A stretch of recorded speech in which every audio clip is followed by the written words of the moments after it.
Han har boet 20 år af hans liv i 3 forskellige lejligheder. The first one is here to the right, the white narrow house with the black balcony and the black roof, number 67. Det ene sted her på højre side, det hvide smalle hus, den sorte balkon og sorte tag, nummer 67. And he wrote many of his famous fairy tales inside this apartment on the second floor. Han skrev rigtig mange af hans eventyr, som vi kender i dag, inde i lejligheden på anden sal i huset her. The next, last and lowest bridge is coming up, so for the last time, please remain seated and mind your heads. Turens næste, sidste og laveste bro kommer nu, så den sidste gang, så skal I sidde ned og fast hovedet.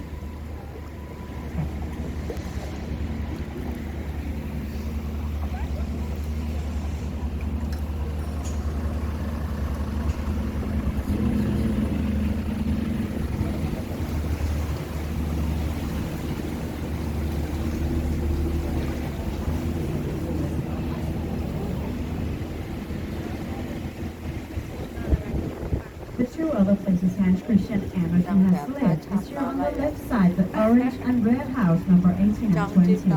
De to andre steder hos Andersen har boet er på venstre side, det orange og røde hus, nummer 18 og nummer 20. And the reason why Hans Christian Andersen loved living exactly here in Nyhavn was because then he was very close to the Royal Theatre down at Konstnytorv. Grunden til, at H.C. Andersen holdt af at bo netop her i Nyhavn, det var fordi, så var han tæt på det kongelige teater, vi har nede på Konstnytorv. Og som I kan se, så er vores eventyr ved at være slut. Vi har opbrugt den time, vi havde sammen. Gem jeres billet, hvis I ønsker en ny bådetur, eller ønsker at bruge vores Bornholm-busser en dag, så får I 20% rabat på næste billet. Vi håber, I alle sammen har hygget jer og lært lidt mere om Københavns historie. Vi siger i hvert fald tusind tak for besøget, og ønsker jer en dejlig dag her i smukke og solrige København.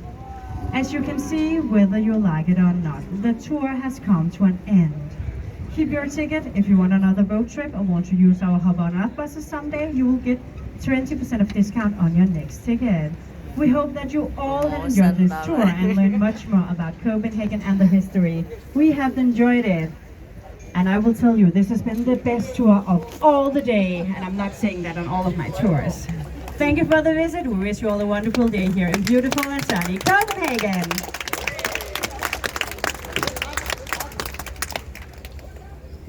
Det mest romantiske sted at gøre det her under kyssebroen.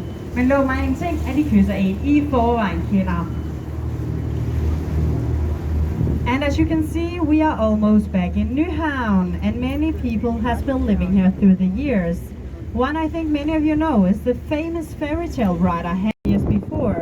The National Bank stood finished in 1978. Til venstre ser I Nationalbanken, designet af arkitekten Arne Jacobsen. Bygningen bliver betegnet som hans mesterværk, fordi han har designet alt indvendigt og udvendigt på bygningen. Desværre så han aldrig hans mesterværk stå færdig, hvor han døde 7 år tidligere. Nationalbanken stod færdig i 1978. And the really nice bar here to the right, and you can also rent kayaks here if you want to take a tour in Copenhagen's canals. Hyggelig bar inde på højre side, man kan også lege kajakker herovre ved kajakbar. Kunne man sige det?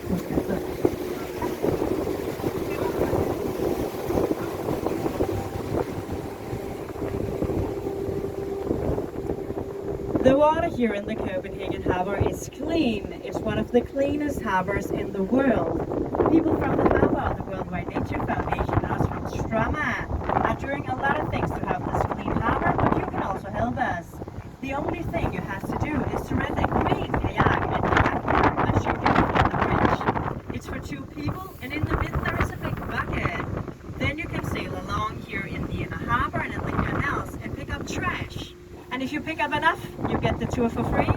You also got exercise, and you helped us to have a clean harbor. Win, win, win! Vandet her i Københavns Havn, det er rent. Det er en af de reneste havne i hele verden. By og Havn, Verdens Naturfond og også for Stroma, gør rigtig mange tiltag for at have den her rene havn, men I kan også være med til at hjælpe os. Remain seated, husk at sidde. Tak.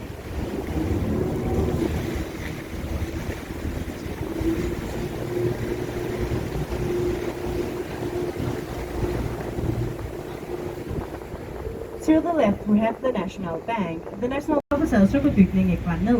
At least once. Inden til højre har vi de gamle børs. Den bliver aldrig rigtig brugt som børs, men mere som historie. This is the third castle in that name. The 2 first ones burned down because of means. The one we have today is from 1928, and inside we have the Danish royal representation rooms and also the Supreme Court. You can go and visit and also visit the highest tower in the city. It is 106 meters high. På højre side ser I Christiansborg Slot, det tredje slot med det navn. De to første brændte ned på grund af en fejl i skorstenen. Slottet vi har i dag er fra 1920. Indenfor der har vi det danske folketing, de kongelige repræsentationslokaler og også højesteret. Man kan besøge Christiansborg også byens højeste tårn, som er 106 meter højt. Remain seated, udskridelser. Tak.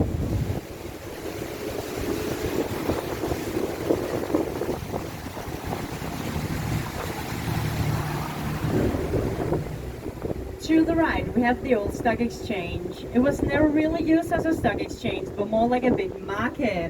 If you look at this spire, you will see four intertwined dragons. And also here Copenhagen ended. The past couple of centuries, it was used by all the fishermen wives. They came here every day to sail the daily's catch. Området inde på venstre side hedder Gammel Strand, og det var en strand for mere end 1000 år siden, også her København sluttede. De sidste par 100 år, der er det blevet brugt alle fiskermændenes koner, som mødte op her hver dag for at sælge dagens fangst. Average, remain seated, en bro husk at sidde ned. Tak.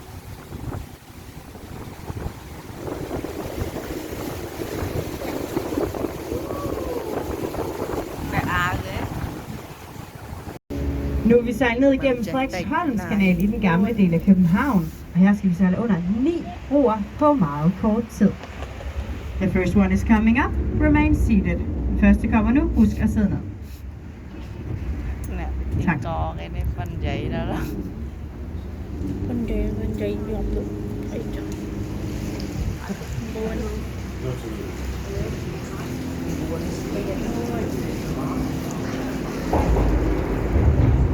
Bởi cái thơ lõ nó chẳng thì là chứa làm bay tục trô đó vì ọt bốc vì ọt cực cất bạc chẳng. One more bridge is coming up. Remain seated.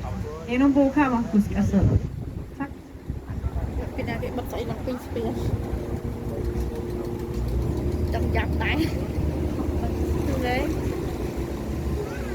To the right, we have the King's Brew House. The King's Brew House was built by King Christian IV, the same king who dug out Christianstown we were just in.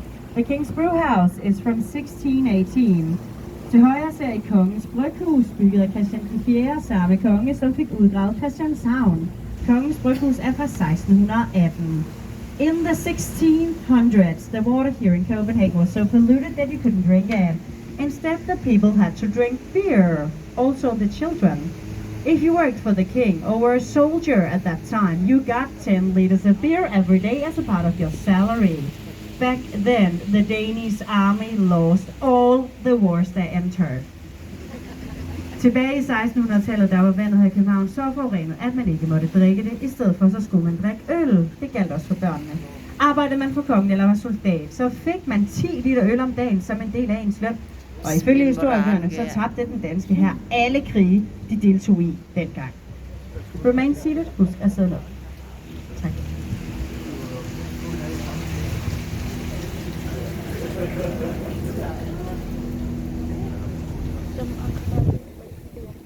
In front of us, we have the Marble Bridge, and together with the royal stables and the two pavilions on the right side, are they the only remains we have from the first Christiansborg castle.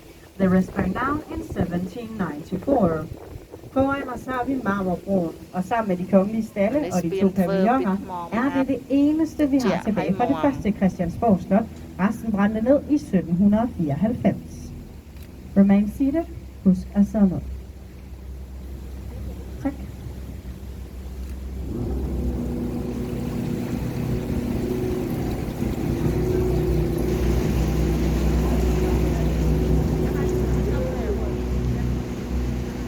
The next bridge, the stone bridge, is extremely narrow, so it's very important that you all have your arms, elbows, hands, legs, everything inside the boat. Næste bro, Stormbro, den er meget, meget smal, så derfor er det vigtigt, at alle har arme, hænder, hoved, albuer, alt inden for båden.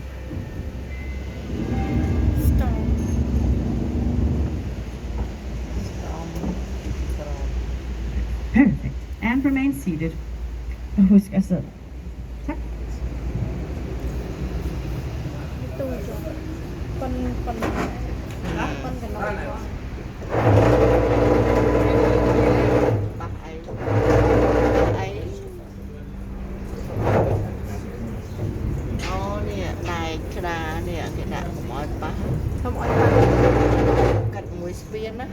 Thì chla đó nè kì trong khục là có phải nha bữa sau cắt tôm khôi mò cái mò mạp kìa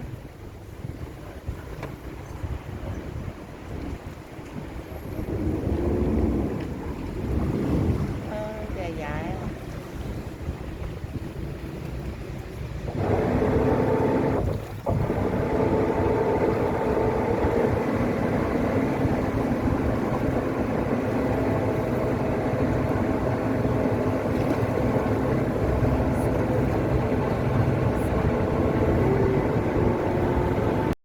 The building's facade tilts 7 degrees towards the water, causing the water to reflect up to the facade so it sparkles like thousands of diamonds, as you can see. Bygnings facade hælder 7 grader ind mod vandet, hvilket gør, at vandet bliver reflekteret på overfladen, og så glimter de som tusinde diamanter, som I kunne se, da vi sejlede mod den sorte diamant. On the right, we have a building called Blocks, and the architects were inspired by Lego. Inside Blocks, we have the Danish and you can take it now here in the middle, and you have to hurry up. I skal skynde jer. Selfie of us in the boat here in a few seconds. Kan jeres kameraapparat igen, for I kan tage et godt selfie også nede i båden her i midten af den sorte diamant.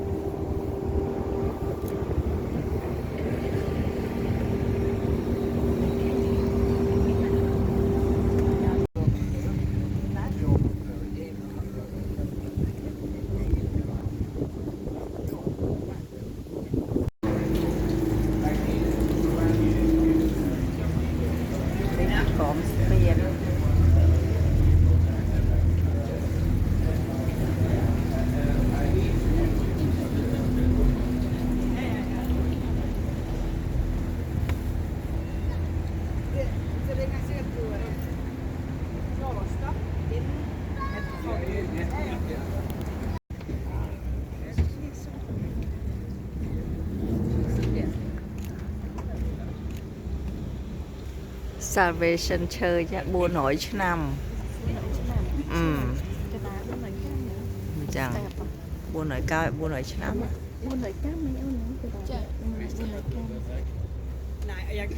Beautiful view to our Saviour's Church. The church is known for its 400 steps to the top, where 240 steps is outside. Efter næste brug skal jeres kameraapparat og kigge til venstre, fordi vi har et smukt udkig til vor Frelser Kirke. Kirken er kendt for sine 400 trin til toppen, hvor 240 trin er udvendige. And it is possible for all of you to go and visit the church and climb all the stairs all the way to the top. There is a beautiful view over Christianshavn. Det er muligt for alle at besøge kirken og se den smukke udsigt fra toppen. But first remain seated for silver. Tak.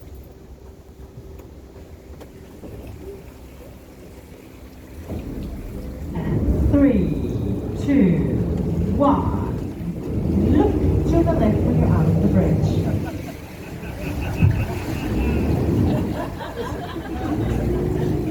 Thank you so much, Magnus.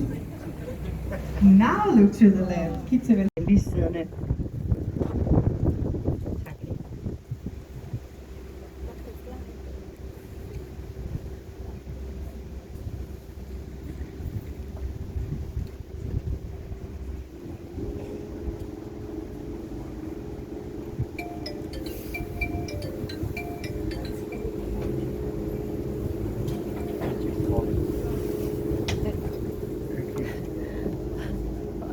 Jeruk teh pahlawan. Ya, ana sama pun di sorak.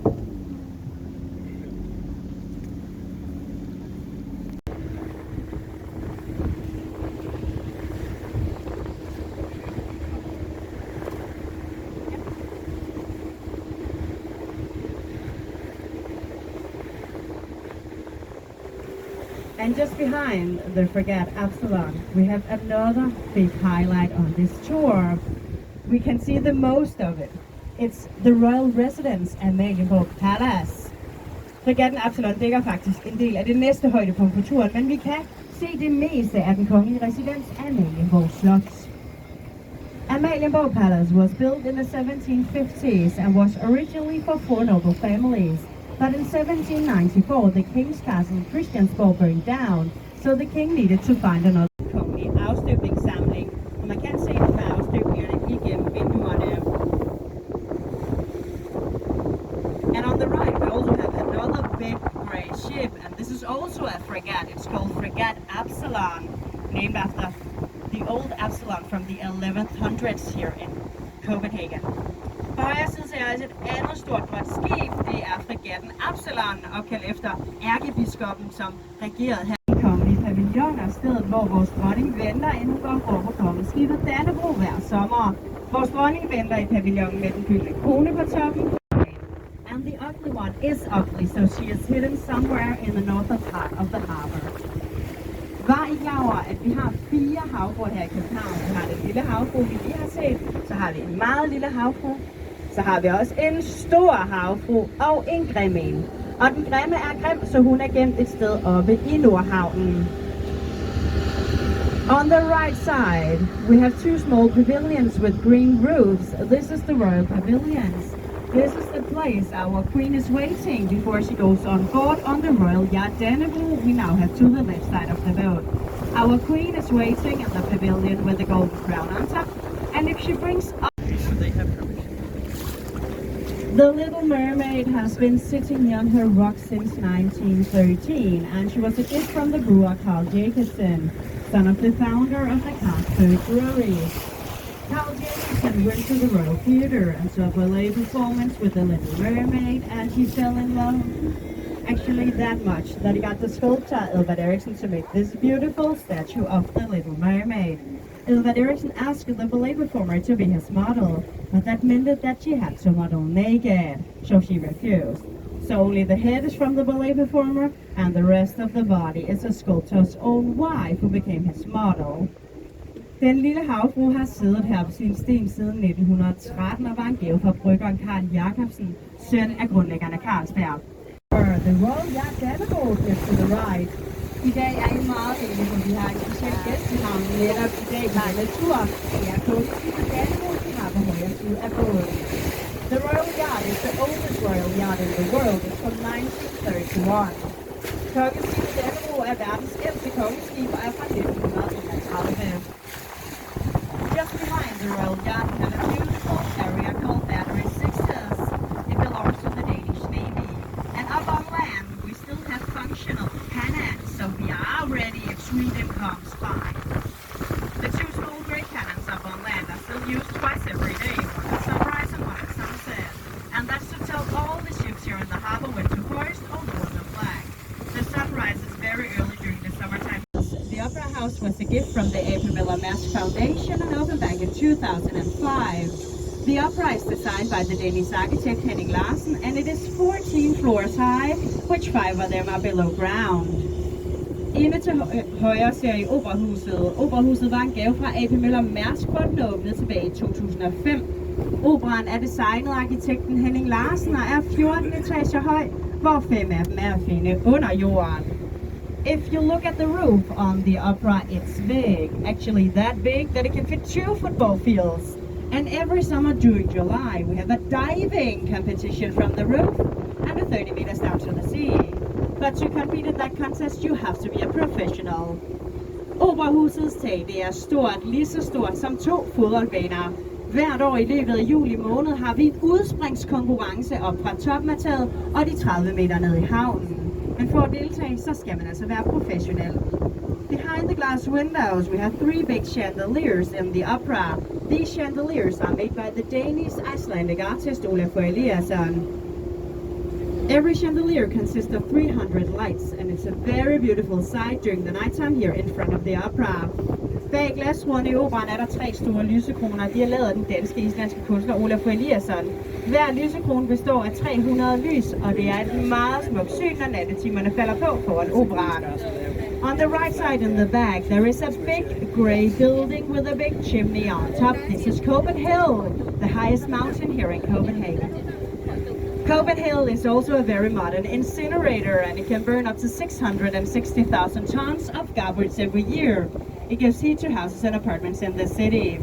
The reason why I call it a mountain is actually because you can ski from the top and all the way down.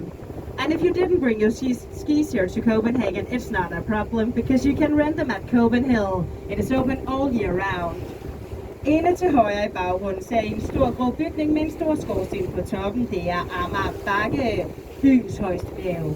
Amager Bakke er også et moderne forbrændingsanlæg, som forbrænder op til 660.000 tons skrald om året, der giver varme til huse og lejligheder her i byen. Den rigtige grund til, at jeg kalder Amager Bakke for et bjerg, er faktisk, fordi man kan stå på ski fra toppen og hele vejen ned. Og sidder I nu og ærger I over, I ikke har taget jeres ski med i dag, så stop med det, for dem kan man lege på Amager Bakke, der er åben hele året rundt. The area we have on the right side of the boat is a small part of the Danish Navy. And if you look to the right, you see this big grey ship with the number 352 on the side. This is the frigate Pillar Skram. In 1982, this frigate went on a practice mission here in Denmark, and one accidentally hit the bottom with the missiles. So one missile were fired directly into an area of summer houses, and 4 were totally destroyed.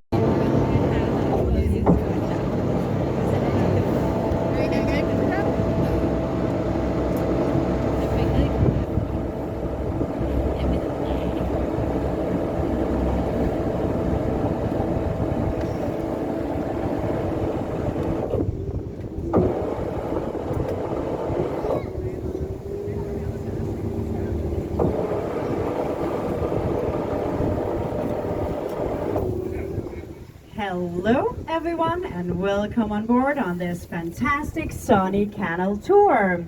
Today I woke up early so I could choose the best and most smiling cat 10 on this tour, and the cat's name is Magnus! Yay! And my name is Julie! Yay! And I'll be guiding you through the inner harbor canals of Copenhagen.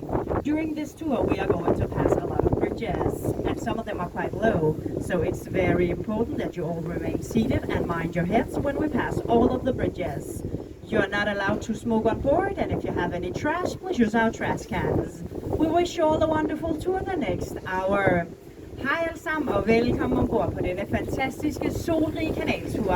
I dag der var jeg tidligere oppe, så jeg kunne få lov til at vælge firmaets bedste og mest smilende kaptajn, og det er Magnus. Mit navn det er Julie, og jeg skal guide jer igennem turen i dag.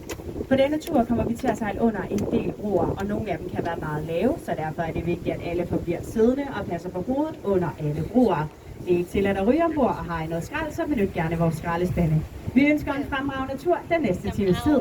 The first bridge is near, and this is the lowest bridge on the whole tour, so please remain seated and mind your heads. Turens første og laveste bro kommer nu, så sid ned og pas på hovedet. Tak. Này thế được đón bà hả? Nó phút từng ấy nó bờ driver cái anh em phải là đặt áo không? Trường ấy dương áo. Để cho hổm spiền. Bây giờ chờ ấy nghe. Nè, đi qua nó bàn áo mà. Right now we are in Nyhavn, and if you translate Nyhavn, it means new harbor. But it's not that new. It was dug out more than 350 years ago by the king's soldiers to make a connection between the inner harbor and the king's new square, Kongens Nytorv. Back then it was a place for murky sailors who went on board to drink a lot of beers and to find ladies of the night. Today, Nyhavn is one of the biggest tourist attractions here in the city, and people love to come, still to enjoy a lot of beers, but also to enjoy a meal or an ice cream in the sun. Nyhavn er slet ikke så ny, som navnet udgiver sig for at være. Nyhavn blev udgravet for mere end 350 år siden af kongens soldater for at lave en forbindelse mellem Inderhavnen og Kongens Nytorv. Dengang var det et mere snusket sted til de fordrukne sømænd, der kom for at gå på bar, kom for at drikke en masse øl og kom for at finde glædespiger. I dag der er Nyhavn et af byens største turistattraktioner, og folk de flokker sig til stadig for at nyde en masse øl, men også for at nyde et måltid eller en is, når solen kigger frem. To the left, we have the Royal Playhouse, and the Royal Playhouse opened back in 2008 with a famous play written by William Shakespeare called Hamlet. Hamlet takes place in the Danish city Elsinore in the Kronborg Castle, 40 kilometers north from Copenhagen. And I think many of you know the famous quote from Hamlet, "To be or not to be." But here in Nyhavn we say 2 beers or not 2 beers. And what a silly question. Til venstre der ser I det kongelige skuespilhus, som åbnede i 2008 med det berømte stykke skrevet William Shakespeare, Hamlet. Hamlet det Này chỉ là từ Đan Mạc Thái tắc sờ mọt kề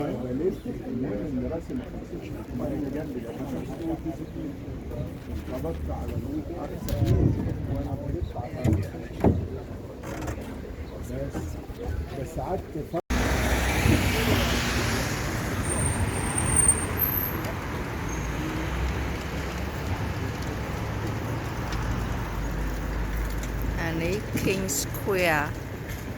Square hay năng supermarket supermall cái nơi mà đông năng hoàn thà Việt Lai bị ắt thảo để nấu kháng cho phai mong đắp tới với tinh sờ bọt cái lụa sờ bọt ao này.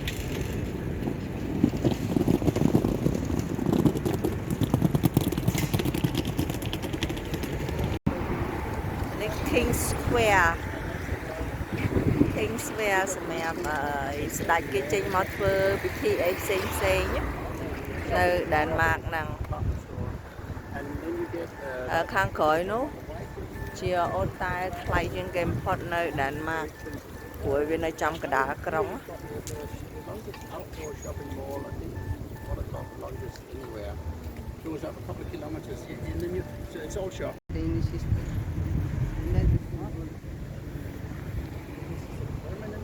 No, it's not. It's not. It looks like it's concrete, but it's Yeah, not. no, they will move it out. But it is. We call it King's Square. King Square But this day, King Square from the 2nd of September to the 8th.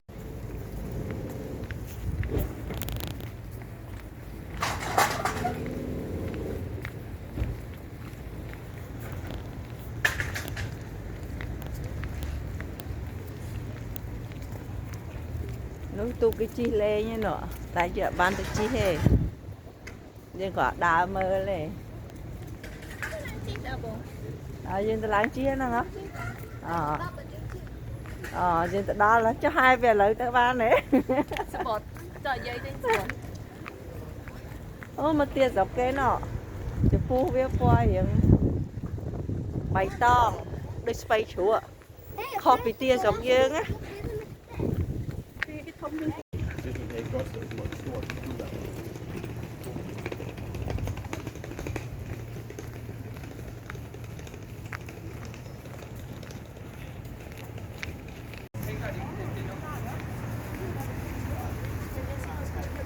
sommerferien, når jeg kigger på dem, så er jeg sådan lidt, ikke helt det samme. នេះដើរតាមផ្លូវផែនៅដែនម៉ាកនៅ Copenhagen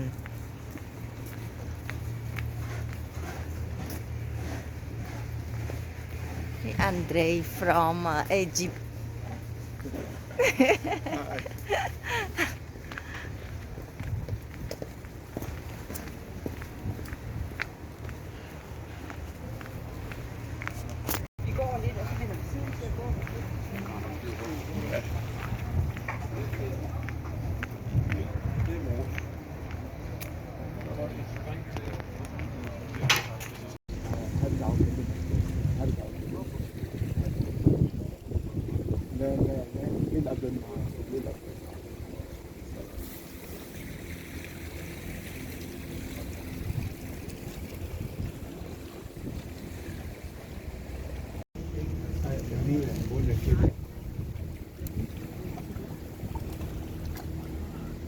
I have a niece who's been living in one of these boats for more than a decade. شوف طالعة تاني فوق.